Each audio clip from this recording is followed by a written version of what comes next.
நரேந்திரரும் மற்ற சகோதரர்களும் சில சமயம் மாலை வேளைகளில் மொட்டை மாடிக்கு செல்வார்கள்.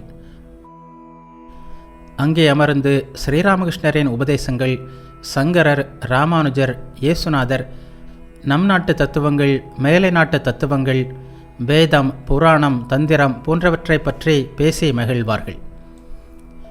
முதலாக மடத்தில் வந்து நிரந்தரமாக தங்கியவர் மூத்த கோபால்.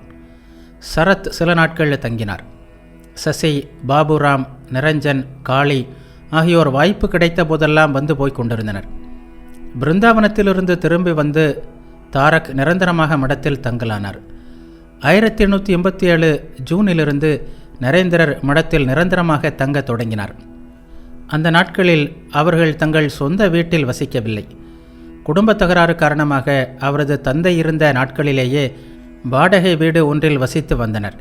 நரேந்திரர் மடத்தில் தங்கிய பிறகு புவனேஸ்வரி தேவி தமது தாயாரின் வீட்டில் வாழத் தொடங்கினார். நரேந்திரரின் தம்பியான மகேந்திரர் அவ்வப்போது மடத்திற்கு வந்தார். சில வேளைகளில் ஓரிரு நாட்கள் தங்கவும் செய்தார். இல்லற பக்தர்கள் அடிக்கடி மடத்திற்கு வந்து அவர்களை கண்டு பேசி மகிழ்ந்தனர். அவர்களுடன் தியானம் செய்வதும் சாஸ்திரங்களை படிப்பதுமாக பல மணி நேரங்கள், சில வேளைகளில் பல நாட்கள் என்று காலம் கழித்தனர். அவர்களில் ஒருவரான வராகநகர் மடத்து தவ வாழ்க்கையை பற்றி இவ்வாறு எழுதுகிறார். வராகநகர் மடத்தில் இந்த இளம் துறவிகள் வாழ்ந்த தீவிர ஆன்மீக வாழ்க்கையை என்னவென்பது? புற உலகிலிருந்து மறைந்துவிட்ட குருதேவரை தங்கள் அகத்தில் எழுந்தருள செய்ய வேண்டும் என்ற வேகத்துடன் அவர்கள் இருந்தனர். இடையிடையே அவர்கள் பெற்ற தெய்வீக காட்சிகள் எத்தகைய வறுமையையும் வேதனையையும் புறக்கணிப்பையும் இகழ்ச்சியையும் பொருட்படுத்தாமல் மேன்மேலும் முயலும் அளவிற்கு அவர்களை பித்தர்களாக்கின. புற உலக உணர்வு அற்றவர்களாக, பக்தி பாடல்களை பாடுவதிலும் ஆடுவதிலும் சுவை கண்டவர்களாக, அல்லும் பகலும் பிரார்த்தனைகளிலும் தியானத்திலும் சாஸ்திரங்களை படிப்பதிலும் ஆர்வம் கொண்டவர்களாக அவர்கள் விளங்கினர். அவர்களது வாழ்க்கையின் ஒரே குறிக்கோள் இறைவனை காண்பது என்பதாக இருந்தது. வேத, புராண, தந்திர நூல்களில் கூறப்பட்ட துறவு வாழ்க்கைக்கான நியதிகளை முழு மனதோடு அவர்கள் பின்பற்ற தொடங்கினர். பகல் பொழுதில் மடத்திலும் மரத்தடியிலும் நடுநிசியில் அருகிலிருந்த மயானத்திலும் கங்கைக்கரையிலும் ஆன்மீக சாதனைகளை பழகினர், தவம் செய்தனர். குருதேவர் செய்து காட்டிய ஒப்பற்ற தவ முயற்சிகளை பற்றிய நினைவு அவர்களுடைய தவக்கனலை கொழுந்துவிட்டெறிய செய்தது. தொடர்ந்து தியானம் செய்வதற்காக பட்டினி கிடந்து சாவதற்கும் அந்த இளைஞர்கள் தயாராக இருந்தனர். அந்த நாட்களை பற்றி பின்னாளில் சுவாமி விவேகானந்தர் கூறினார். குருதேவர் இவ்வுலக வாழ்வை நீத்த பிறகு வராகநகர் மடத்தில் நாங்கள் தீவிரமான சாதனைகள் செய்தோம். காலை 3 மணிக்கே எழுவோம். குளித்துவிட்டு அல்லது முகத்தை மட்டும் கழுவி கொண்டு பூஜை அறையில் ஜபதியானத்தில் மூழ்குவோம். அந்த நாட்களில் எவ்வளவு வைராக்கியத்துடன் இருந்தோம்! உலகம் இருந்ததா இல்லையா என்ற நினைப்பே எங்களிடம் இருக்கவில்லை. சசி இரவும் பகலும் ஸ்ரீராமகிருஷ்ணரின் பூஜையிலும் சேவையிலும் ஈடுபட்டிருந்தான். இல்லற தலைவி போல் செயல்பட்டான் அவன். ஸ்ரீராமகிருஷ்ணரின் பூஜைக்கான பொருட்களையும் எங்களுக்கு வேண்டிய உணவையும் பிச்சை எடுத்தாவது தேடி வைப்பான். ஜெபம், தியானம் என்னும் சாதனை வெள்ளத்தில் நாங்கள் அடித்து செல்லப்பட்டோம். காலை முதல் மாலை 4-5 மணி வரை ஜெபமும் தியானமும் நடந்த நாட்கள் கூட உண்டு. ஆஹா, அவை எத்தனை அற்புதமான நாட்கள்! அன்றைய எங்கள் தீவிர தவம் பேய்களையே நடுங்க செய்திருக்கும். மனிதர்களை பற்றி என்ன சொல்ல இருக்கிறது? நரேந்திரரை பொறுத்தவரை அவர் 24 மணி நேரமும் வேலை செய்தார் என்றுதான் சொல்ல வேண்டும். ஒரு வெறித்தனமாக அவர் செயல்பட்டது போலவே தோன்றியது. அதிகாலையில் எழுந்து விடுவார். பின்னர் எழுந்திருங்கள், எழுந்திருங்கள், தெய்வீக அமுதத்தை பருகுபவர்களே எழுந்திருங்கள் என்று அனைவரையும் எழுப்புவார். பிறகு அனைவருமாக சென்று தியானத்தில் அமர்வார்கள். பஜனை, கலந்துரையாடல் என்று மதியம் வரை ஈடுபட்டிருப்பார்கள். சசி அதற்குள் சமையல், பூஜை முதலானவற்றை முடித்துவிட்டு அவர்களை சாப்பிட அழைப்பார். அதன் பிறகும் பேச்சும் பஜனையும் தொடரும். பிறகு மாலை ஆரத்தி. சில வேளைகளில் காலையில் தொடங்கும் பஜனை உணவு ஓய்வு எதுவுமின்றி இரவு வரை நடந்த நாட்களும் உண்டு. சில நேரங்களில் மாடியில் அமர்ந்து அனைவருமாக இரவு நெடுநேரம் வரை ராமநாம ஜெபம் செய்வார்கள். நரேந்திரரின் தியான வாழ்வும் மிக தீவிரமாக இருந்தது. அவர் இரவு 9 மணிக்கு தியானத்தில் அமர்வார். காலை 5 மணி வரை அப்படியே தியானத்தில் மூழ்கியிருப்பார். பிறகு எழுந்து குளிக்க செல்வார். ஒரு கம்பளம் போர்த்தியது போல் கொசு கூட்டம் அவர் உடம்பின் மீது அமர்ந்திருக்கும். அந்த உணர்வே அவருக்கு இருக்காது. சிவபெருமான் தியானத்தில் மூழ்கியிருப்பது போல் இருப்பார் அவர். புலன்களும் மனமும் அவருக்கு முழுமையாக கட்டுப்பட்டிருந்தன. முற்றிலுமாக சமத்துவ நிலையில் இருந்தார் அவர். இது சத்துவகுணத்தின் அடையாளம். இது கேள்வி ஞானம் அல்ல. நான் அவரது அருகிலிருந்து பார்த்தது என்று பின்னாளில் சுவாமி துரியானந்தர் கூறினார். சமுதாயத்தின் எதிர்ப்பு அல்லது புறக்கணிப்பு, வீட்டின் வற்புறுத்துதல் என்ற அந்த இளம் துறவியரின் புற வாழ்க்கை அமைந்தது. அக வாழ்க்கையோ ஜபம், தியானம், சாஸ்திர படிப்பு என்ற தீவிரமான இறைநெறியில் சென்றது. வறுமை அவர்களின் நிரந்தர நண்பனாக இருந்தது. சுரேந்திரர் அதிகபட்சமாக மாதந்தோறும் ரூபாய் 100 கொடுத்தார். பலராம், மா மற்றும் சிலர் அவ்வப்போது உதவி செய்தனர். ஆனால் சுமார் 15 பேருக்கு உணவு, உடை, வாடகை அனைத்திற்கும் இந்த பணம் போதுமானதாக இல்லை. அது பற்றி சுவாமி விவேகானந்தர் கூறினார். பணம் இல்லாததால் மடத்தையே மூடிவிடலாம் என்று கூட நான் நினைத்தது உண்டு. ஆனால் சசியை அதை ஏற்றுக்கொள்ளுமாறு செய்ய முடியவில்லை. அவனே இந்த மடத்திற்கு நடுநாயகமானவன். மடத்தில் ஒன்றுமே இல்லாத நாட்கள் கூட இருந்தன. பிச்சை எடுத்து சிறிது அரிசி கிடைத்தால் உப்பு இருக்காது. பல நாட்கள் உப்பிட்ட சோறுதான் எங்கள் உணவு. ஆனால் சாப்பாட்டை பற்றி நாங்கள் யாரும் கவலைப்படவில்லை. வேக வைத்த கீரையும் உப்பிட்ட சோறுமே ஒரு மாதத்திற்கு உணவாக இருந்ததும் உண்டு. சசி உணவை தயார் செய்து வைத்துக்கொண்டு எங்களுக்காக காத்திருந்து இறுதியில் தியானித்து கொண்டிருக்கும் எங்களை இழுத்து சென்று உணவு ஊட்டுவான்.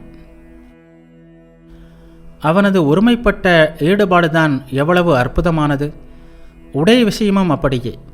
அனைவருக்கும் சொந்தமாக இருந்தது ஒரு வேஷ்டி, ஒரு துண்டு. வெளியில் செல்பவர்கள் அதனை அணிந்து கொள்வார்கள். மற்றபடி ஆளுக்கு ஒரு கௌபீனமும் ஒரு துண்டு மட்டுமே அவர்களது உடை. வீட்டு பிரச்சனைகள் ஒரு பக்கம், மடத்தின் வறுமை நிலைமை ஒரு பக்கம் என்று இருந்தாலும் நரேந்திரரின் கருணை இதயம் எப்போதும் பிறருக்காக துடித்து கொண்டே இருந்தது. ஒரு நாள் அவர் பலராம் போஸின் வீட்டில் அமர்ந்திருந்தார். தவறான வாழ்க்கை வாழ்கிறார் என்று பலரும் ஒதுக்கி வைத்திருந்த நண்பர் ஒருவர் அங்கே நரேந்திரரை காண வந்தார்.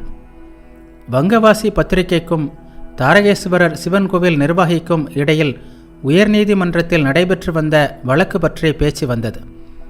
அது பற்றிய செய்திகள் அன்றைய செய்தித்தாள்களில் வெளிவந்த வண்ணம் இருந்தன. அந்த வழக்கின் போக்கையும் வாதங்களையும் அறிந்திருந்த நரேந்திரர் அவை பற்றி கேலியாக கூறிவிட்டு, நான் அந்த கோவில் நிர்வாகியின் வக்கீலாக இருந்தால் இப்படி வாதிடுவேன் என்று பல்வேறு வாதங்களை எடுத்துரைத்தார்.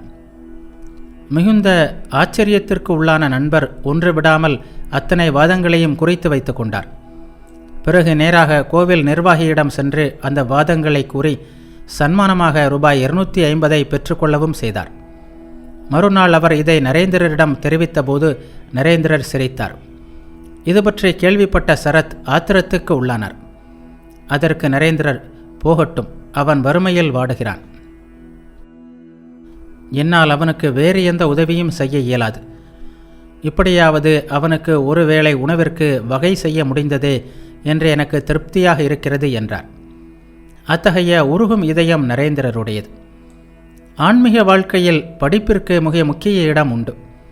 தொடர்ந்து இறை நினைவுகளில் மனத்தை வைக்க முடியாத போது மனம் கீழ்நிலைகளுக்கு செல்லாமல் பாதுகாக்க படிப்பு உதவுகிறது.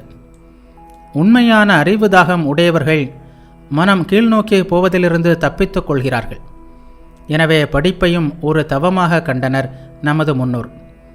கற்றலும் கற்பித்தலுமே முக்கியம், அதுவே தவம், அதுவே தவம் என்று கூறுகிறார் நாக மௌத்கல்யர் என்ற உபனிஷத முனிவர்.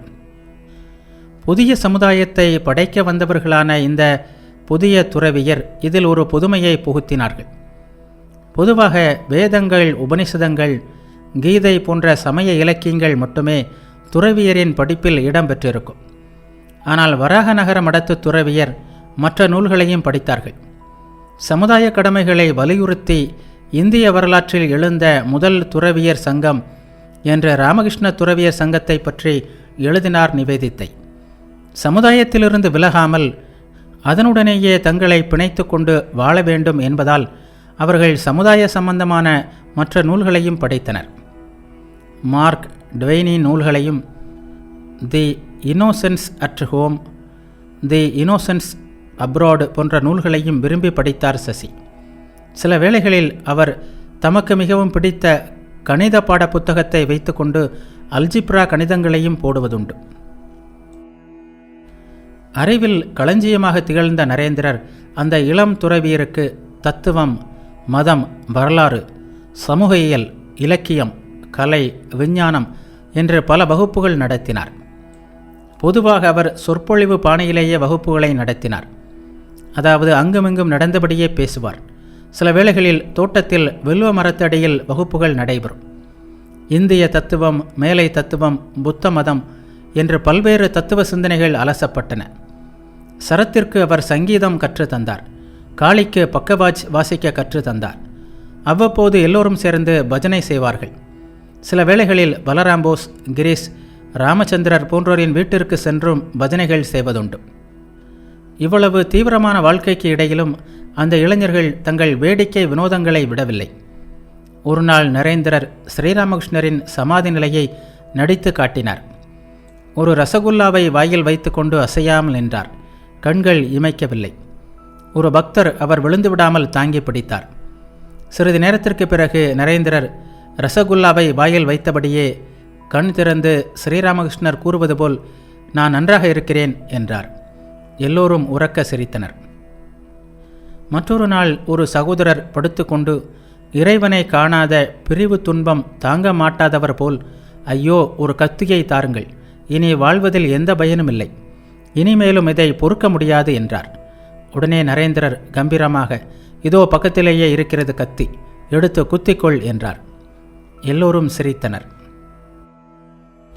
மடத்தின் நிர்வாகம், வீட்டின் பிரச்சனைகள் எதுவும் நரேந்திரரின் ஆன்மீக உயர்நிலைகளை குலைக்கவில்லை. அவரது மனம் எப்போதும் உயர் தளங்களிலேயே சஞ்சரித்தது. ஒரு நாள் மாலை 4 மணி இருக்கலாம். அன்று நரேந்திரரை காண்பதற்காக அவரது சகோதரரான மகேந்திரர் மடத்திற்கு வந்திருந்தார். படிகளில் ஏறி மாடி வராந்தாவில் சென்றால் அங்கே நரேந்திரர் நடந்து கொண்டிருந்தாரா அல்லது யாராவது அவரை நடக்க வைத்து கொண்டிருந்தார்களா என்பது புரியவில்லை. அத்தகைய ஒரு நிலையில் அவர் இருந்தார்.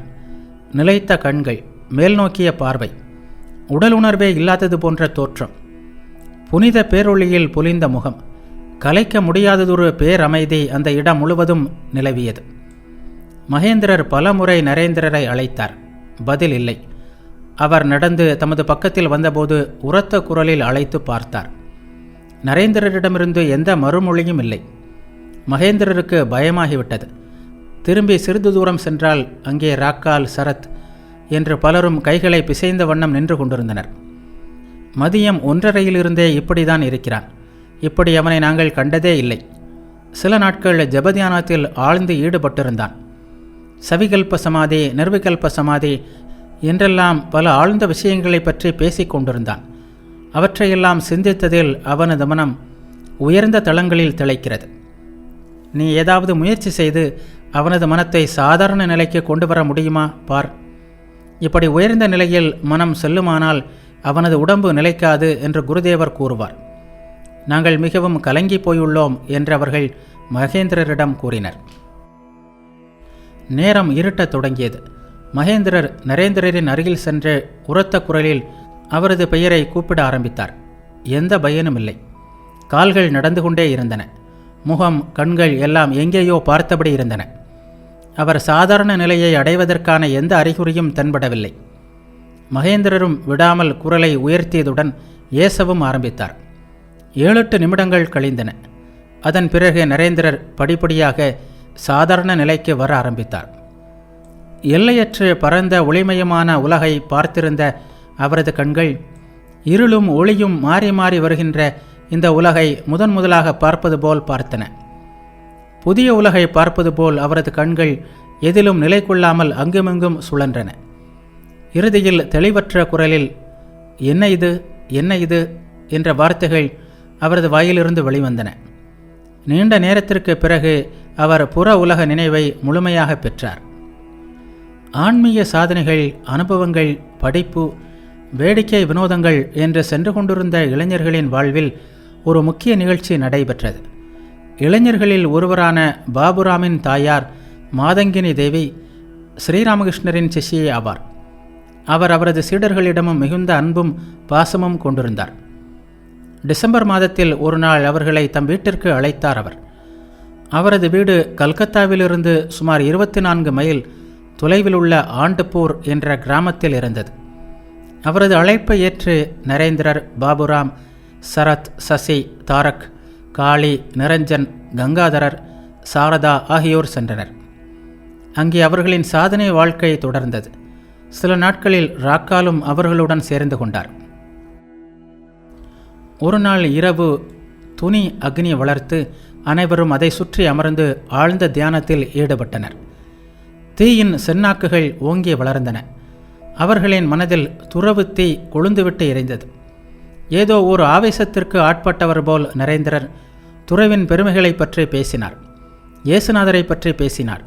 அவரது சீடர்கள் எப்படி அவரது செய்தியை உலகமெங்கும் பரப்பினார்களோ அதுபோல் தங்கள் வாழ்க்கையையும் அர்ப்பணித்து கொள்ள வேண்டும் என்று உணர்ச்சி பூர்வமாக எடுத்துரைத்தார். ஓர் அசாதாரணமான அமைதி அவர்களை ஆட்கொண்டது. அனைவரும் நீண்ட நேரம் தியானம் செய்தனர். ஸ்ரீராமகிருஷ்ணர் அவர்களின் உள்ளங்களில் ஏற்றி வைத்த துறவு தீபம் அன்று சுடர்விட்டு எரிய ஆரம்பித்தது. பிறகுதான் அன்று கிறிஸ்துமஸுக்கு முந்தைய நாள் 1886 டிசம்பர் 24 என்பது அவர்களின் நினைவிற்கு வந்தது. குருதேவர் எங்களை துறவிகள் ஆக்கியிருந்தார். ஆனால் ஓர் ஒருங்கிணைந்த அமைப்பாக வேலை செய்து முன்னேற வேண்டும் என்ற எண்ணம் ஆண்டப்பூரில்தான் வலுப்பட்டது என்று பின்னாளில் சுவாமி சிவானந்தர் கூறினார். ஒரு வாரம் ஆண்டப்பூரில் தங்கிவிட்டு அனைவரும் கல்கத்தாவிற்கு திரும்பினர். மனத்தளவில் துறவிகளாகவே இருந்தார்கள் அந்த இளைஞர்கள். ஸ்ரீராமகிருஷ்ணர் அவர்களில் சிலருக்கு காவி உடை அளிக்கவும் செய்திருந்தார். இருப்பினும் புறத்தளவிலும் முழு துறவிகளாக ஆக வேண்டும் என்று விரும்பினார் நரேந்திரர். விரஜா ஹோமம் என்ற சடங்கை செய்து அந்த அக்னியின் முன்பு சில உறுதிமொழிகளை எடுத்துக்கொள்ளும் போதே ஒருவன் முழு துறவியாக ஆகிறான். எனவே விரஜா ஹோமம் செய்ய வேண்டும் என்று விரும்பினார் நரேந்திரர். அதற்கான மந்திரங்கள் தமக்கு தெரியும் என்று காளி கூறியபோது நரேந்திரர் மிகவும் மகிழ்ந்தார்.